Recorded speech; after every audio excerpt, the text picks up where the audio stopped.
सूक्ष्म संरक्षण में एवं उनकी सूक्ष्म उपस्थिति में हम सब पढ़ रहे हैं पूज्य गुरुदेव के द्वारा लिखित साहित्य, हमारी वसीयत और विरासत। आत्मकथात्मक इस साहित्य में परम पूज्य गुरुदेव ने अपने जीवन के उन अनछुए पहलुओं को उजागर किया है जो कदाचित हम सब नहीं जानते हों, और हम सबको अपने व्यक्तित्व के उन पहलुओं से परिचित कराया है जो वो हमसे अपेक्षा करते हैं। एक शिष्य में पात्रता के विकास के क्रमिक अवतरण में वो सब खूबियां, वो सब विशेषताएं वो अपने इन शिष्यों में देखना चाहते हैं। वही गुण, वही हम सब धारण करें, ऐसा भाव। पूज्य गुरुदेव के चरणों का नमन करते हुए आइए एक बार गायत्री मंत्र साथ साथ। ओम भूर्भुवः स्वः तत्सवितुर्वरेण्यं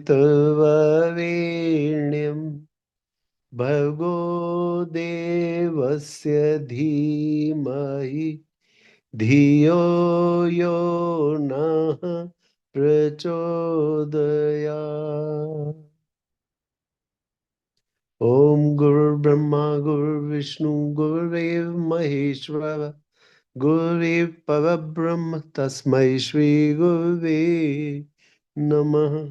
तस्मै श्री गुरुवे नमः। जीवन के उत्तरार्ध के कुछ महत्वपूर्ण निर्धारण। उत्तरार्ध का मतलब होता है जीवन के अंतिम समय का या लेट पार्ट ऑफ लाइफ का। बड़ी और कड़ी परीक्षा में उत्तीर्ण होने पर भी किसी महिमा और गरिमा का पता चलता है। प्रतिस्पर्धाओं में उत्तीर्ण होने पर भी पदाधिकारी बना जाता है। गुरुदेव यहाँ पे क्लियरली बता रहे हैं कि अगर आपको गवर्नमेंट में भी अगर कोई बड़ी जॉब पानी है, जैसे आपको किसी जिले का कलेक्टर बनने की इच्छा है, तो एक बहुत ही कठिन परीक्षा यूपीएससी की पास करनी पड़ेगी। उसके भी कई चरण होंगे। उसमें प्रिलिमिनरी होगा, फिर लिखित परीक्षा होगी, फिर इंटरव्यू होगा। तो बड़ी पोजीशन अगर आपको चाहिए, अगर आप किसी उच्च पद पे जाना चाहते हैं, तो कठिन परीक्षा भी देनी पड़ेगी। बड़ी और कड़ी परीक्षा में उत्तीर्ण होने पर भी किसी महिमा और गरिमा का पता चलता है। खेलों में बाजी मारने वाले पुरस्कार पाते हैं। खरे सोने की पहचान अग्नि में तपाने और कसौटी पे कसने से ही होती है। हीरा इसीलिए कीमती माना जाता है कि वह साधारण आरी या रेती से कटता नहीं है। मोर्चे फतेह करके लौटने वाले सेनापति सम्मान पाते और विजयश्री का वर्ण करते हैं। चुनौतियां स्वीकार करने वाले ही साहसी कहलाते हैं। उन्हें अपनी भविष्यता भयानक कठिनाइयों को पार करके ही सिद्ध करनी पड़ती है। आप लोगों में से जिन लोगों ने कभी सेना के ऑफिसर्स से बात की होगी, तो आपको पता होगा सेना में कमीशन्ड ऑफिसर जैसे सेकंड लेफ्टिनेंट, लेफ्टिनेंट, इस तरह की जो कर्नल, मेजर, ये जो पोस्ट होती हैं, यहाँ तक की पोस्ट जैसे मेजर इत्यादि की पोस्ट तो आप समयबद्ध प्रमोशन से पा सकते हैं। लेकिन उसके बाद मेजर की पोस्ट बनने मिलने के बाद अगर आपको कर्नल, ब्रिगेडियर या और मेजर जनरल इत्यादि की पोस्ट पे चयनित कोई अधिकारी मिलेगा, तो वो बताएगा आपको कि एक समयबद्ध प्रमोशन के बाद आपकी काबिलियत, आपके मोर्चे फतेह करने की काबिलियत, आपका अनुशासन, युद्ध लड़ने का कौशल, और कैसे आप सेना को संभालने में सक्षम हैं, युद्ध को जीतने में आपकी रणनीति बनाने की कला क्या है, इन सब बातों की जानकारी होने के बाद आपको प्रमोशन मिलता है। ऐसा नहीं कि 8 साल हो गए तो मेजर बन गए। यहां तक तो ठीक है, उसके बाद आप ब्रिगेडियर और ऊंची रैंक पाना चाहते हैं, तो आपकी काबिलियत जांची जाएगी। केवल ये नहीं कि साहब बहुत दिनों से नौकरी कर रहे हैं, अब तो प्रमोशन कर दीजिए, वो नहीं चले। आपके अंदर विजयश्री प्राप्त करने की कितनी काबिलियत है, सेना को जीताने की कितनी क्षमता है, ये सब देखा जाएगा। तो वही गुरुदेव लिख रहे हैं, चुनौतियां स्वीकार करने वाले ही साहसी कहलाते हैं। उन्हें अपनी भविष्यता भयानक कठिनाइयों को पार करके ही सिद्ध करनी पड़ती है। योगी तपस्वी जानबूझकर कष्ट साध्य प्रक्रिया अपनाते हैं। श्यामाचरण लाहिड़ी जी परम पूज्य गुरुदेव के गुरु भाई थे, और वे दादा गुरुदेव के ही शिष्य थे। पूज्य गुरुदेव को दादा गुरुदेव ने गायत्री मंत्र में दीक्षित किया और श्यामाचरण लाहिड़ी जी को क्रिया योग सिखाया। लाहिड़ी महाशय काशी की गलियों में गुजर रहे थे। अचानक अपने एक शिष्य से बोले, कपड़ा फाड़, अपनी धोती का कपड़ा फाड़। वो शिष्य हतप्रभ, उसने झट से अपनी धोती का कपड़ा फाड़ा और अचानक से एक पत्थर उनके माथे पे आके लगा, खून बहने लगा। बोले अब बांध दे, माथे पे बांध दे। वो शिष्य हतप्रभ हो गया, कहने लगा गुरुदेव आपको पता था कि पत्थर आके लगने वाला है? बोले हाँ मुझे पता था। तो बोले गुरुदेव आप गली बदल लेते, गुरुदेव आप उधर कहीं अलग छुप जाते, आड़ में हो जाते, पेड़ के पीछे हो जाते। बोले लेकिन प्रारब्ध में था, मेरे कर्म का फल था, जो पूर्व जन्मों के कर्म का फल था, तो वो कैसे नहीं सहता मैं। तो वही बात लिख रहे हैं कि योगी तपस्वी जानबूझकर कष्ट साध्य प्रक्रिया अपनाते हैं, जानबूझकर, क्योंकि उन्हें पता है कि ये तो हमें कठिन परीक्षाएं देनी है, तभी तो पात्रता हमारी सिद्ध होगी। भगवान महावीर का नाम आप सबने सुना होगा, जैन धर्म के प्रमुख 24 तीर्थंकरों में सबसे प्रमुख है महावीर स्वामी, साक्षात ईश्वर का अवतार माना जाता है। जिस जन्म में वे महावीर थे उससे पूर्व जन्म की कथा है। वे एक महान राजा थे और अपने महल में एक वाद्य यंत्र बजा रहे थे। इतना सुंदर वाद्य यंत्र बजा रहे थे कि उस वाद्य यंत्र की मधुर लहरी में उनका शैयापाल, शैयापाल कहते हैं, उनकी शैया मतलब बिस्तर लगाने वाला और बिस्तर की देखभाल करने वाला कर्मचारी, उनका शैयापाल जो है वो मदमस्त होकर के लेट गया और शैया शैया पे सर रख के सो गया। लेकिन राजा होने के कारण उनको खराब लगा और उन्होंने आदेश दिया कि इस शैयापाल के दोनों कानों में लकड़ी ठूंस दी जाए, उसके कान फोड़ दिए जाए। न राजा की आज्ञा का पालन हुआ, शैयापाल के दोनों कानों में लकड़ी के ठूंठे ठोक दिए गए, वो खून निकला, उसमें से बहरा हो गया। अगला जन्म उनका महावीर स्वामी का था। कठिन तपस्याएं चल रही थी, कठिन कठिन तपस्याएं करते करते अंतिम समय में आ गए कैवल्य अवस्था प्राप्त करने के नजदीक।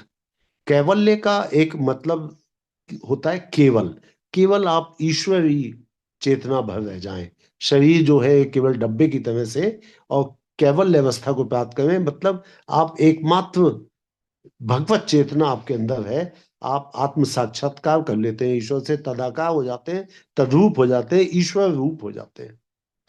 केवल अवस्था प्राप्त करने वाले थे, बस केवल अवस्था प्राप्त नहीं हो गई थी, परेशान हो गए थे।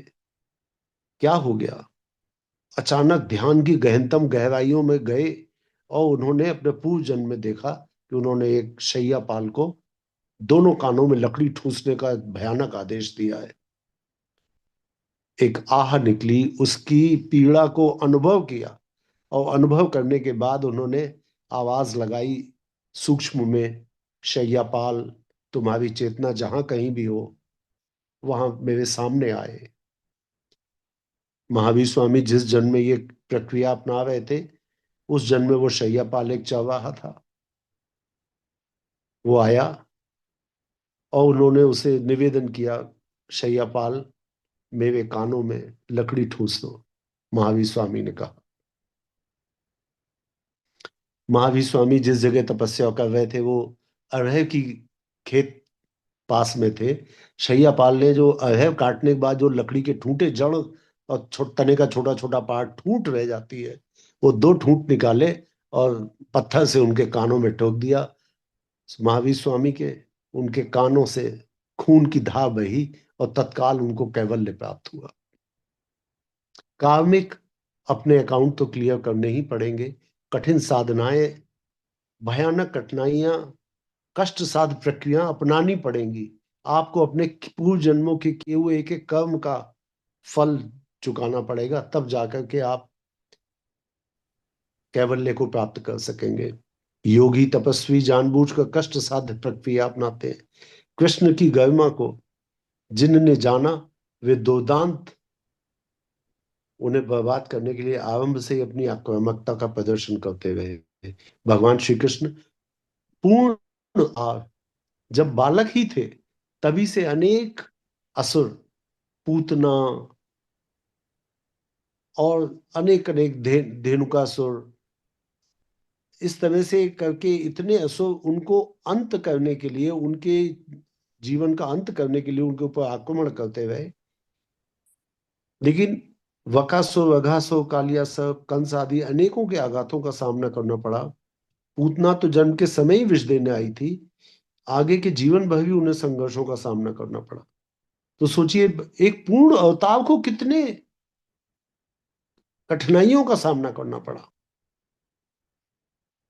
पूज्य गुरुदेव ने अपने साहित्य में, अभी इसके पहले हम लोगों ने जो साहित्य पढ़ा था महाकाल और युग प्रत्यावर्तन प्रक्रिया, उसमें उन्होंने लिखा है पूज्य गुरुदेव ने कि केवल भगवान राम और भगवान कृष्ण पूर्ण अवतार थे। तो जब पूर्ण अवतार को इतने बकासुर, अघासुर, कालियासुर, पूतना, इतने आघातों का सामना करना पड़ा, तो सामान्य लोगों की तो बात ही क्या है। पूतना तो जन्म के समय ही विष देने आई थी, आगे भी जीवन भर उन्हें संघर्षों का सामना करना पड़ा। महानता का मार्ग ऐसा ही है जिस पर चलने और बढ़ने वाले का पग पग पर खतरे उठाने पड़ते। दधीचि, भागीरथ, हरिश्चंद्र, मोहध्वज आदि की महिमा उनके तप और त्याग के कारण ही उजागर हुई। दधीचि की कथा तो आप सबने सुनी होगी। ऋषि थे, महान ऋषि, इतना तप किया कि उनके तप के कारण उनके शरीर में इतना ब्रह्म तेज समा गया कि उनकी हड्डियों में वज्र का सा बल आ गया। और जब देवता लोग हारने लगे वृत्तासुर से, तो देवताओं ने जब पूछा भगवान से कि हे भगवान, हम असुरों को कैसे हराएं, तो उन्होंने कहा वृत्तासुर का अंत करने के लिए आपको दधीचि ऋषि की हड्डियों का एक वज्र बनाना पड़ेगा, उसके आघात से वो मरेगा। इंद्र दधीचि ऋषि की हड्डियों को मांगने के लिए आए। कहते हैं दधीचि ऋषि नैमिषारण्य के पास तपस्या कर रहे थे, और दधीचि ऋषि ने इंद्र के वाक्य के खत्म होने का इंतजार नहीं किया और अपना शरीर त्याग करके अपनी शरीर की हड्डियां उनको दे दी। इसी तरह से भागीरथ, हरिश्चंद्र, मोहध्वज आदि की महिमा उनके तप और त्याग के कारण उजागर हुई। भगवान जिसे सच्चे मन से प्यार करते हैं उसे अग्नि परीक्षाओं से होकर गुजारते हैं। भगवान का प्यार बाजीगरी जैसे चमत्कार देखने दिखाने में नहीं है, मनोकामनाओं की पूर्ति में भी वहां नहीं होती। आप लोगों ने दादा गुरुदेव के विषय में बहुत कम सुना होगा। पूज्य गुरुदेव ने दादा गुरुदेव के विषय में बहुत कम लिखा है, केवल एक लाइन लिखी है एक जगह पे, संभवतः मेरे गुरुदेव अर्थात दादा गुरुदेव ऋषि विश्वामित्र का अगला जन्म होंगे, संभवतः ये उन्होंने कहा। और कभी दादा गुरुदेव से उन्होंने कुछ पूछा नहीं, आप कौन है, आपका नाम क्या है, कुछ नहीं। इस जन्म में सूक्ष्म में है दादा गुरुदेव, इस जन्म में सब लोग उन्हें सर्वेश्वरानंद जी कहते हैं। और लेकिन दादा गुरुदेव के विषय में योगानंद जी ने बहुत विस्तार से लिखा है। योगानंद जी एक ऋषि हैं, ऋषि आत्मा हुए, और उनके गुरु हैं युक्तेश्वर गिरी। युक्तेश्वर गिरी जी के गुरु हैं श्यामाचरण लाहिड़ी जी, जिन्होंने क्रिया योग में दीक्षा प्राप्त की दादा गुरुदेव से। तो योगानंद जी ने बहुत कुछ लिखा है दादा गुरुदेव के विषय में। उन्होंने दादा गुरुदेव का नाम और वो सब दादा गुरुदेव तो नहीं लिखा, उन्होंने बाबा जी कहा। लेकिन कौन है दादा गुरुदेव, ये बाबा जी और दादा गुरुदेव एक ही है, ये बात इससे सिद्ध हो जाती है कि योगानंद जी ने अपनी पुस्तक में लिखा है an autobiography of a yogi by Swami Yogananda, उन्होंने लिखा है कि बाबा जी ने कबीरदास जी को दीक्षा दी। तो कबीरदास जी हमारे गुरुदेव ही है, हमारे गुरुदेव का पूर्व जन्म है। ये जो हमारी वसीयत और विरासत जो आप लोग पढ़ रहे हैं ई फॉर्म इसका, या आजकल जो नया अंक आ रहा है, इसमें मैंने आपको शायद पिछली बार कोई बताया भी था कि गुरुदेव के पिछले पूर्व 3 जन्मों के बारे में गुरुदेव ने बिल्कुल क्लियरली लिखा है कि मेरे गुरुदेव ने मुझको मेरे 3 जन्म दिखाए, और मैं इन 3 जन्मों में कबीरदास, समर्थ गुरु रामदास और रामकृष्ण परमहंस था। जो प्रथम अंक था हमारी वसीयत और विरासत का, उसमें ये तीनों नाम दिए थे। लेकिन गुरुदेव के एक शिष्य उनसे लड़ने पहुंच गए। लड़ने का मतलब बहस करने पहुंच गए। बोले गुरुदेव, जब आप नहीं रहेंगे शरीर में तो लोग इसको अश्रद्धा की दृष्टि से देखेंगे। वो कोई तब उस समय कोई ये कहने वाला तो होगा नहीं कि हाँ, ये मैंने अपने गुरुदेव के द्वारा दी गई योग निद्रा में देखा कि मेरे 3 जन्म है ये। बोले लोग इस पे अविश्वास करेंगे आपकी आत्मकथा पे कि बताइए आप पूर्व जन्म में कबीरदास थे, आप ये थे। तो गुरुदेव तो बहुत सहज थे, इतने सहज, इतने सिंपल। उन्होंने कहा तो तू हटा दे। तो अगले अंक से ये 3 बातें हटा दी गई उसमें, हमारी वसीयत व्यवस्था से, कि मेरे पूर्व पिछले 3 जन्म ये है। ऐसे ही जो हमारे ऋषियों वाले मंदिर हैं, तो बहुत ही सीनियर कार्यकर्ता बताते हैं कि जो सप्तऋषि क्षेत्र है उसमें, मतलब इसको बुरा मत मानिएगा कोई भी भाई ऐसे हो जो रिजर्वेशन कैटेगरी के हो, तो बुरा नहीं मान, सिर्फ एक फैक्ट बता रहा हूं मैं। जो हमारे सप्तऋषि हैं वो 7 ऋषि अलग हैं, मुझे नाम मालूम है उनके। ऋषि विश्वामित्र, ऋषि वशिष्ठ, याज्ञवल्क्य, भगवान परशुराम। और भगवान परशुराम इसलिए कहते हैं क्योंकि थे वो ऋषि आत्मा, लेकिन वो ईश्वर के अवतारों की जो 10 अवतार हैं उसमें उनकी गिनती होती है, इसलिए भगवान परशुराम, ऋषि चरक और भागीरथ। और एक ऋषि और थे। तो एक बार एक सज्जन आए, वो रिजर्वेशन कैटेगरी से थे, और वो सप्तऋषि क्षेत्र की परिक्रमा करके और गुरुदेव के पास जाके बहस करने लगे। बोले आपने यहाँ पे ऋषि वाल्मीकि को स्थान नहीं दिया है। वो हमारे ऋषि हैं, उनको भी स्थान देना चाहिए। वो मतलब रिजर्वेशन वाली बात कुछ उनके मन में वो एंगल रहा। तो गुरुदेव तो इतने ज्ञानी, इतने सरल। तो उन्होंने कहा ठीक है बेटा, ठीक। जब वो चले गए वो सज्जन अपनी बात कह के कि आपने वाल्मीकि जी को जगह नहीं दी, और वो रिजर्वेशन कैटेगरी के जो लोग हैं उन लोगों के, तो उन्होंने कह दिया कि गुरुदेव ने कि भैया ऐसा करियो, एक जगह पे ऋषि का नाम जहां पे लिखा है वहां पे वाल्मीकि ऋषि लिख दे। ऋषि की प्रतिमा वही बनी हुई और वाल्मीकि ऋषि का नाम लिख गया। ठीक है, ये बात भूल गए सब लोग। अब वाल्मीकि ऋषि, और चूंकि गुरुदेव के मुख से निकल गया तो वो भी सप्त ऋषियों में शामिल हो गए। तो हम तो उनको भी प्रणाम करते हैं। आदि कवि ऋषि वाल्मीकि को सादर प्रणाम, चरण स्पर्श। तो हमारे निजी जीवन में भगवत कृपा निरंतर उतरती रही है। 24 लक्ष्य के 24 माह परिश्रम करने का अत्यंत कठोर साधना क्रम उन्हीं दिनों से लाद दिया गया जब दुधमुही किशोरावस्था भी पूरी नहीं हो पाई थी। इसके बाद संगठन, साहित्य, जेल, परमार्थ के एक से एक बढ़कर कठिन काम सौंपे गए। साथ ही यह भी जांचा जाता रहा कि जो किया गया वह स्तर के अनुरूप बन पड़ा या नहीं। बड़ी प्रवंचना के सहारे संसारी ख्याति अर्जित करने की विडंबना तो नहीं रचाई गई है। बड़ी प्रवंचना के सहारे संसारी ख्याति अर्जित करने की विडंबना तो नहीं रचाई गई है। आद्य शक्ति गायत्री को युग शक्ति रूप में विकसित और विस्तृत करने के दायित्व को सौंप कर यह जान लिया गया कि एक बीज ने अपने को गलाकर नए 24 लाख सहयोगी समर्थक किस प्रकार बना लिए। उनके द्वारा 2400 प्रज्ञापीठे विनिर्मित कराने से लेकर सतयुगी वातावरण बनाने और प्रयोग परीक्षणों की श्रृंखला अद्भुत अनुपम स्तर तक की बना लेने में आत्मसमर्पण ही एकमात्र आधारभूत कारण रहा। सस्ता ईंधन ज्वलंत ज्वाला बनकर धधकता है तो इसका कारण ईंधन का अग्नि में समर्पित हो जाना ही माना जा सकता है। अब जबकि 75 वर्षों में से प्रत्येक को इसी प्रकार तपते तपते बिता लिया, तो एक बड़ी कसौटी सिर पर लदी। इसमें नियंता की निष्ठुरता नहीं खोजी जानी चाहिए, वरन यही खोजा जाना चाहिए कि उसकी दी हुई प्रखरता के प्रशिक्षण क्रम परीक्षण क्रम में अधिक तेजी लाने की बात उचित समझी गई। हीरक जयंती के वसंत पर्व पर अंतरिक्ष से दिव्य संदेश उतरा। उसमें लक्ष्य शब्द था और उंगलियों का संकेत।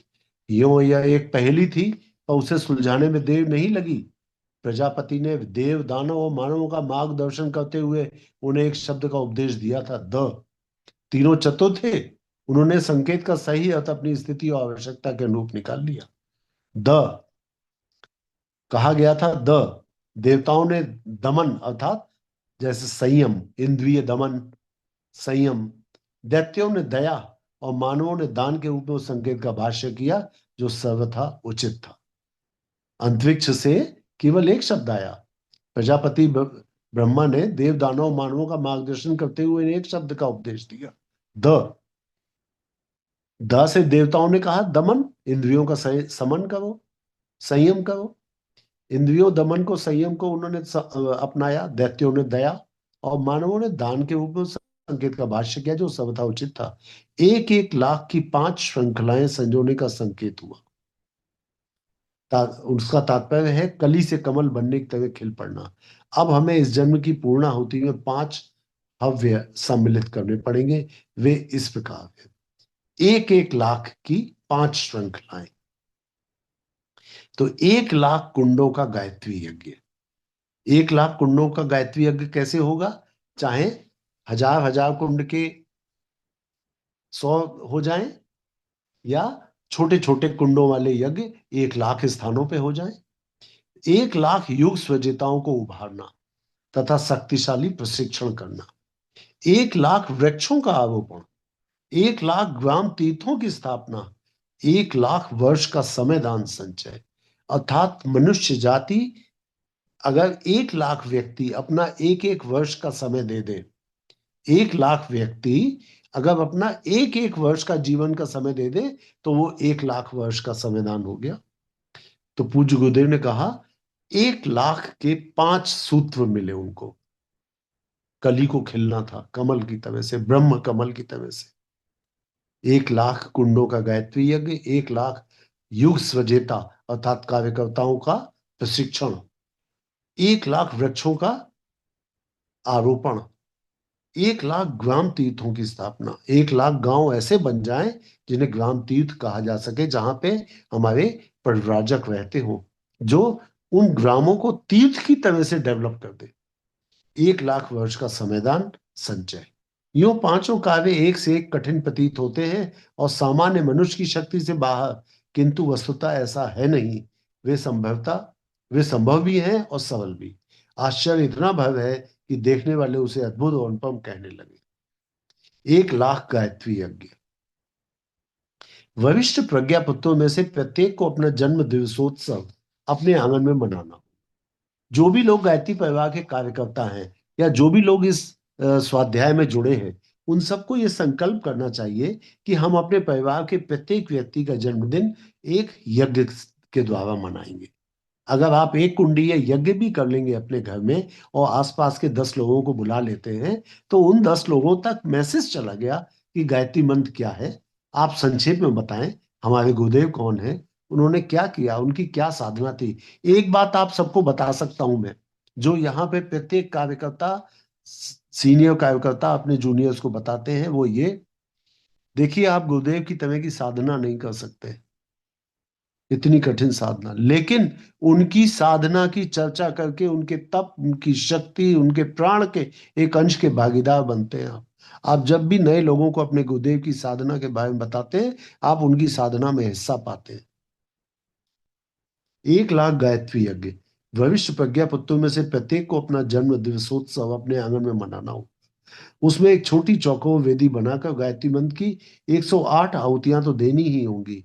इसके साथ ही समय दान अंशदान की प्रतिज्ञा को निभाते रहने की शपथ भी लेनी होगी। अभ्यास में समाये हुए 2 गुणों में से कम एक को छोड़ना और सत प्रवृत्ति संवर्धन के लिए न्यूनतम एक कदम उठाना होगा। अर्थात प्रत्येक गायत्री परिवार का कार्यकर्ता अपने परिवार के सभी लोगों का जन्मदिन अपने आंगन में एक कुंडी यज्ञ करके मनाए, 108 मंत्रों की आहुति दे और समयदान अंशदान की प्रतिज्ञा ले।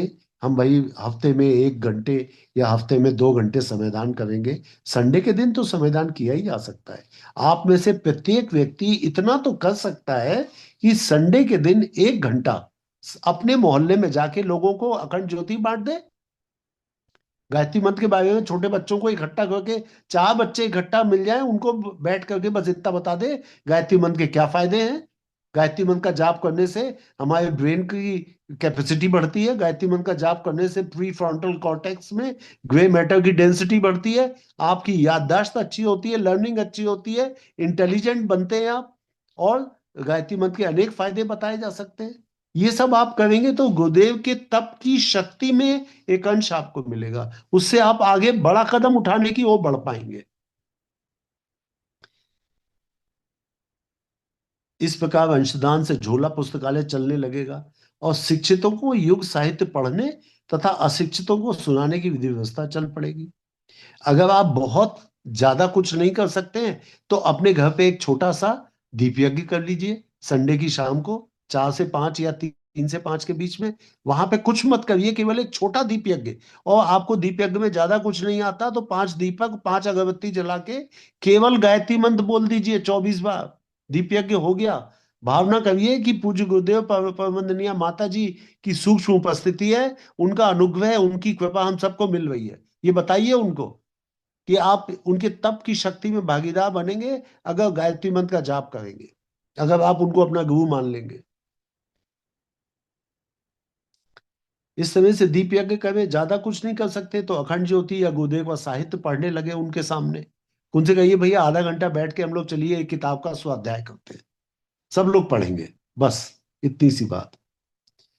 इस प्रकार अंशदान से झोला पुस्तकालय चलने लगेगा, शिक्षितों को युग साहित्य पढ़ने तथा अशिक्षितों को सुनाने की विधि व्यवस्था चल पड़ेगी। अपनी कमाई का एक अंश परमार्थ प्रयोजनों में लगाते रहने से वे सभी प्रायः चल पड़ेंगे, जिनके लिए प्रज्ञा मिशन द्वारा सभी प्रज्ञा संस्थानों को प्रोत्साहित किया जा। हर गायत्री यज्ञ के साथ ज्ञान यज्ञ जुड़ा हुआ है। कुटुंबी, संबंधी, मित्र, पड़ोसी आदि को अधिक संख्या में इस अवसर पर बुलाया जाना चाहिए और ज्ञान यज्ञ के रूप में सुगम संगीत के अनुरूप प्रवचन करने की व्यवस्था बनानी चाहिए। यज्ञ वेदी का मंडप सूझबूझ और उपलब्ध सामग्री से सजाया जा सकता है। वेदी को लिपा पोता जाए और चौक पूर कर सजाया जाए तो वो देखने में सहज आकर्षक बन जाती है। मंत्रोच्चार सभी मिलजुल कर करें। हवन सामग्री के रूप में यदि सुगंधित द्रव्य मिलाए जा सके तो गुड़ और घी से छोटे बेर जैसी गोली बनाई जा सकती है। 108 गोलियों में 108 आहुतियां हो जाती हैं। इससे सब घर का वातावरण एवं वायुमंडल शुद्ध होता है। एक स्थान पर 1 लाख गुणा 108, लगभग 1 करोड़ आहुतियों का यज्ञ हो जाएगा। यह न्यूनतम है। इससे अधिक हो सके तो संख्या 240 तक बढ़ाई जा सकती है। गुरुदेव कह रहे हैं अगर 1 लाख जगह पर ये आहुतियां दी जाएंगी और हर एक जगह 108 आहुतियां दी जाएं तो 1 करोड़ आहुति हो जाएंगी। मान लीजिए 1 लाख लोग भारतवर्ष में यज्ञ करते हैं एक समय पे और प्रत्येक व्यक्ति 108 आहुति देता है तो वो 108 आहुतियां टोटल मिलकर के 1 करोड़ आहुति हो जाएंगी। और ज्यादा बढ़ाना चाहें तो ये न्यूनतम है, इससे अधिक हो सके तो 240 तक कर लीजिए। आतिथ्य में कुछ खर्च करने की मनाही है। ये खास बात गुरुदेव बतावे कि जब भी आप कोई यज्ञ करें, किसी को बुलाएं, तो आप कुछ खिलाने पिलाने की कोशिश ना करें, उससे खर्चा बढ़ेगा। जो करने वाला व्यक्ति सोचेगा अरे इतने लोगों को चाय नाश्ता कराना पड़ेगा तो हम कैसे कराएंगे, ये सब ना करें। इसलिए हर गरीब अमीर के लिए सुलभ है। महत्व को देखते हुए छोटी सी प्रक्रिया महत्वपूर्ण सत्परिणाम उत्पन्न करने में समर्थ हो सकती है। युग संधि सन 2000 तक है। अभी उसमें प्राय 14 वर्ष हैं। हर साल इतने जन्मदिन भी मनाए जाते रहे तो 1 लाख कार्यकर्ताओं के जन्मदिन 1 लाख यज्ञों में होते रहेंगे। देखा देखी इनका विस्तार होता चले तो हर वर्ष कई लाख यज्ञ और कई करोड़ आहुतियां हो सकती हैं। इससे वायुमंडल और वातावरण दोनों का ही संशोधन होगा। साथ ही जनमानस का बहिष्कार करने वाली अनेकों सत्प्रवृत्तियां इन अवसरों पर लिए गए अंशदान समयदान संकल्प के आधार पर सुविकसित होती चलेंगी। तो आप लोगों ने देखा कि अगर हर कार्यकर्ता केवल 108 आहुति का एक यज्ञ कर लेता है तो कितनी ज्यादा हम लोग आहुतियां कर सकते हैं जिससे वायुमंडल का शोधन हो जाए और सत्परिणाम मिले। सभी को प्रणाम। आदरणीय डॉक्टर साहब, यदि एक आध मिनट का समय है तो एक मार्गदर्शन चाहेंगे। जी बताइए। पिछली कक्षा में जब आपसे भेंट हुई थी तो आपने एक स्पष्ट तौर पे एक संकेत दिया था कि गायत्री परिवार का कोई भी कार्यकर्ता कभी ये ना समझे कि जो भी वो कार्य कर रहा है वो उसके द्वारा किया जा रहा है। ये तो बिल्कुल निश्चित है। कई ऋषि सत्ताएं मिल के गुरुदेव के कार्य को अंजाम देती हैं। ये पूर्णतः मतलब 100% ये सत्य है, इसमें कहीं से भी कोई संचय नहीं है। ये अनुभव करी हुई चीजें, क्योंकि बहुत बहुत कठिन लगने वाली चीजें गुरुदेव कितनी सरलता से कर देते हैं और उसको अंजाम दे देते हैं, मतलब ये एकदम स्पष्ट है। हमारा यहाँ पे डॉक्टर साहब मतलब प्रश्न ये है, जानना ये है, मार्गदर्शन ये चाहते हैं कि जब हम गुरुदेव का काम करने के लिए निकलते हैं तो ये सारी चीजें बहुत सरलता से हो जाती हैं, चाहे जितना भी मुश्किल काम हो सब कुछ हो जाता है। लेकिन जब हम लोग वास्तविक साधना यानी कि खुद को साधना, खुद को निखारना और उसकी तरफ को बढ़ते हैं, और हमें पता होता है कि मन के लालच के वर्ष ये हम गलत कर रहे हैं, तो उस वक्त वो सत्ताएं हमारा साथ क्यों नहीं देती हैं? तब हम गलत कैसे कर जाते हैं? मतलब सब कुछ पता होता है कि ये हम गलत करने जा रहे हैं, लेकिन तब भी वो मन के विवश होके वो हो जाता गुरुदेव के कार्य करने के लिए अनेक सूक्ष्म शरीरी आत्माएं हम सबके साथ रहती हैं। जब आप गुरुदेव का काम करेंगे तो वो आपकी बात को दूसरों के अंतःकरण में संप्रेषित करने के लिए जिम्मेदार है। वो सूक्ष्म शरीरधारी 7-8 आत्माएं आपके साथ रहती हैं जब आप गुरुदेव का कार्य कर रहे हैं। हाँ, जब आप अपनी साधना करते हैं पर्सनल, तो गुरुदेव का संरक्षण तो है, आप निश्चित जानिए। गुरुदेव का कहना है कि आप जब भी जब भी कोई काम करेंगे मिशन का, तो मैं उसमें साथ हूं आपके, है ना। और आपकी साधना में भी वो हेल्प करेंगे, इसमें कोई दो राय नहीं है। ठीक है। पर ध्यान ये रखें कि आपका भाव क्या है जब आप साधना करते हैं। तो अगर आपका भाव ये है कि हम विराट ब्रह्म की साधना कर रहे हैं, हम सबके, क्योंकि जो गायत्री मंत्र है उसमें नह, धियो यो नह प्रचोदयात है। तो नह शब्द का अर्थ है हम सबकी बुद्धि को सन्मार्ग में प्रेरित करें। अगर ये भावना है आपकी कि हम समस्त सृष्टि के लिए उसके प्रतिनिधि के रूप में नहीं, उसके एक अंग के रूप में प्रार्थना कर रहे हैं ईश्वर से, हे ईश्वर हम सबको सद्बुद्धि दो। अगर भाव ये है तो आपको निश्चित रूप से मिलेगा। श्रद्धेय डॉक्टर साहब एक किस्सा सुनाते हैं, पूज्य गुरुदेव के समय का है या उनके बाद का, कि एक शिष्य उनका आया और बोला श्रद्धेय डॉक्टर साहब से कि डॉक्टर साहब हम श्रद्धेय प्रणव पंड्या डॉक्टर साहब से कि डॉक्टर साहब हम साधना करना चाहते हैं, 66 माला गायत्री मंत्र का जाप करना चाहते हैं। तो उन्होंने कहा 3 माला गायत्री मंत्र का जाप कर और गुरुदेव का काम कर। नहीं नहीं, हम साधना करना चाहते हैं। तो श्रद्धेय डॉक्टर साहब बताते हैं उन साहब का नाम शायद, मुझे जहां तक याद आ रहा है, राम सिपाही तिवारी था। उत्तर प्रदेश के पूर्व से कहीं से आए थे और उन्होंने 66 माला गायत्री मंत्र का जाप करना शुरू किया। भाई इतनी जाप करेंगे तो सिद्धियां तो आएंगी। उनका एक छोटा सा आश्रम बन गया और तमाम सारी स्त्रियां आ गई वहां पे, और कई बच्चे हो गए उनके, बहुत सारे बच्चे हो गए और बुद्धि भ्रष्ट हो गई। आप साधना करते समय क्या दृष्टिकोण है? साधना करते समय आप उद्देश्य क्या लेकर के चल रहे हैं? हमारे प्रश्न की जिज्ञासा प्रभु प्रत्यक्ष रूप से यही है कि ऐसे कर्म जो हमें पता है कि ये सही साधना दृष्टि से, नहीं है, सही दृष्टि साधना से। नहीं है, लेकिन मन की विवशता के कारण वो हो हाँ। जाते हैं, तो उस वक्त वो सत्ताएं हमारा साथ क्यों नहीं देती? मन क्यों नहीं प्रबल रह पाता? वो गुरुदेव हैं, साथ हैं। गुरुदेव तो चाहते हैं, गुरुदेव ने कहा है कि हाथी के अगर चूहा पैदा हो जाए तो हाथी भी शर्म से अपना मुंह छिपाता फिरेगा कि अभी हमारे यहाँ चूहा पैदा हो गया, है ना, हमारा बच्चा चूहा हो गया।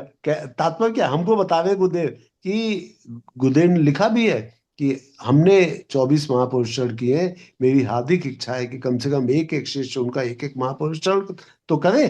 गुरुदेव चाहते हैं, लेकिन अभी उससे भी महत्वपूर्ण कार्य है युग निर्माण। अभी वो करे और साथ साथ चाहे तो। एक मेरा भी प्रश्न है। प्रणाम अंकल जी, प्रणाम सभी को। प्रणाम प्रणाम बेटा। अंकल जी, एक हमारे यहाँ परंपरा है कि जब कोई डेड बॉडी को लेकर के जाते हैं तो हाँ महिलाएं घाट पर नहीं जाती हैं। हाँ तो ऐसा क्यों है, क्यों मना किया जाता है? बेटा, ये सब पूर्व पूर्व जन्म में देखो ऐसा होता है, पूर्व समय में ऐसा होता था। बहुत सारी चीजें हैं जो केवल विवेक की दृष्टि से सही नहीं है, लेकिन बस व्यवहारिकता है। जैसे 13 दिन तक शोक मना के 13वीं करते हैं, तो गुरुदेव ने लिखा उसके लिए कि पुराने समय में टेलीफोन वगैरह तो होते नहीं थे, चिट्ठियां होती थी। तो मान लो मेरे घर में मेरे पिता की मृत्यु हो गई आज, मैंने 1-2 दिन में चिट्ठी लिखी, 4-5 दिन में पहुंचेगी, 4-5 दिन में कोई आएगा, तो ये उम्मीद करता हूं मैं कि 13 दिन में जो भी लोग आना चाहेंगे वो आ जाएंगे। तो ये 13वीं का विधान गुरुदेव को बहुत खराब लगता था कि कोई मृतक भोज किया जाए, ये किया जाए। उन्होंने अपनी तरफ से मना किया कि ये सब नहीं। गुरुदेव यहाँ भी कहते थे कि सूतक वगैरह की जो मान्यता है वो ये कि भाई जिसकी मृत्यु हुई है उस व्यक्ति की मृत्यु पता नहीं इन्फेक्शस डिजीज के कारण हुई है, सेप्टिसीमिया के कारण हुई है, मतलब शरीर में पस फैलने के कारण हुई है, कोई ऐसा इन्फेक्शन तो नहीं हुआ है जिसके कारण और लोगों को लगने का डर ना हो, है ना? कोई ऐसा वायरस से तो नहीं हुआ जो कोई छू ले तो और लोग तो, कि जिस घर में मृत्यु हुई है वहां साफ सफाई की जाए, उसके घर के लोगों को कोई छुए ना, इस तरह से सूतक का विधान है। गुरुदेव ये जो मना करते थे कि मृतक भोज नहीं होना चाहिए, वो ये कि भाई किसी घर में मृत्यु हुई है, उसकी भाव संवेदनाएं तो दुख की है, और हम वहां जाके आलू पूड़ी खा रहे हैं, मिठाई खा रहे हैं, ये अच्छी बात नहीं है। वही बात तुम्हारी कि लड़कियां क्यों नहीं जा सकती, तो आमतौर पे गांव से बहुत दूर नदी किनारे या जलाशय पे या जहां कहीं भी शमशान होता था, दूर पैदल चल के जाना होता था कंधे पे लाद करके, तो स्त्रियां नहीं जाती थी और केवल पुरुष जाते थे। और अब तो स्त्रियां जाने लगी हैं, अब तो मैंने देखा है, तमाम भाई लोग इसकी पुष्टि करेंगे कि घरों की बेटियां बहुएं जो दूर से आती हैं, पता लगा देर हो गया तो सीधे घाट पे पहुंच जाती है, हमारे कोई ऐसा जानने वाले डॉक्टर साहब ऐसे बहुत से दीदी लोग हैं जिन्होंने अपने पूरे पूरे परिवार के सभी कर्म हाँ, खुद और मुखाग्नि भी देते हैं अब तो लड़कियां, तो ये तो पुराने समय की बातें हैं बेटा। बस स्पष्ट और कह रहे हैं कि विवेक जब हमारे पिताजी माताजी ने हमको बेटे की तरफ से सारा जीवन वो दिया है, तो उनकी हाँ, अंतिम क्रिया हम क्यों नहीं करेंगे? ये हमारा पूर्ण बिल्कुल अधिकार है। बिल्कुल बिल्कुल। प्रणाम तो भैया। ये तो, हाँ जी बेटा। पहले के समय में भी तो औरतें सती होती थी, तो शौल औरतें तो जाती ही थी। हाँ, सब लोग जाते थे दीदी, ये कोई बहुत सारी परंपराएं ऐसी हैं जो अ, व्यवहारिकता और विवेक इन सब का सामंजस्य बैठाना चाहिए। जो व्यवहारिक हो, जो उचित है, वो किया जाना चाहिए। गुरुदेव कहते हैं विवेक सबसे पहले, क्या सही क्या गलत ये सोचना चाहिए। प्रणाम भैया। प्रणाम दीदी।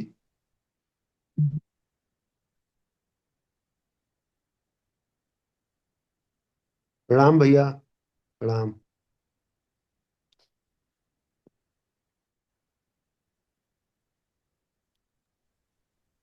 तो आज की कक्षा समाप्त करते हैं। बोलिए बोलिए। हाँ भाई साहब, हम ये सभी पूछना को चाहते प्रणाम। हैं कि, हाँ प्रणाम भाई साहब, हम ये जी। पूछना चाहते हैं कि घर में डेथ हो जाती है तो हमें 13 दिन तक पूजा पाठ करने क्यों नहीं दिया जाता है, जबकि हम खाते पीते सब कुछ करते हैं और ये कहा जाता है कि आप मतलब पूजा पाठ मत करिए, भगवान जी ऐसे ही पड़े रहेंगे। हमें ये चीज बहुत खराब लगता है, क्या रीजन है? दीदी, गुरुदेव का जो नियम है वो ये कि तू के जिस घर में हुई है, वो घर के चाचा के बच्चों को मानना नहीं चाहिए। गुरुदेव साफ कहते हैं का सूतक लगे, और सूतक का कारण सिर्फ ये बताया मैंने। आवाज क्यों हो रही है आवाज ऐसे? साफ नहीं आ रही। हाँ, आवाज साफ नहीं आ रही है। डिजीज हुई हो, भूमि दीदी, इन्फेक्शन आप हुआ हो, अपना जो दूसरे माइक देवी के लिए भी मैंने ऑफ आपको कर। बताया। माइक ठीक कर दो बेटा। आप अपने सारे नियम, अपने विधान विवेक के अनुसार फॉलो करिए, गुरुदेव को मानिए, हर बात में गुरुदेव को मानिए, ठीक है? ठीक है सर, बहुत बहुत धन्यवाद। प्रणाम दीदी, प्रणाम। सभी को प्रणाम। प्रणाम। ओम शांति। शांति। शांति। सभी को प्रणाम। जय गुरुदेव।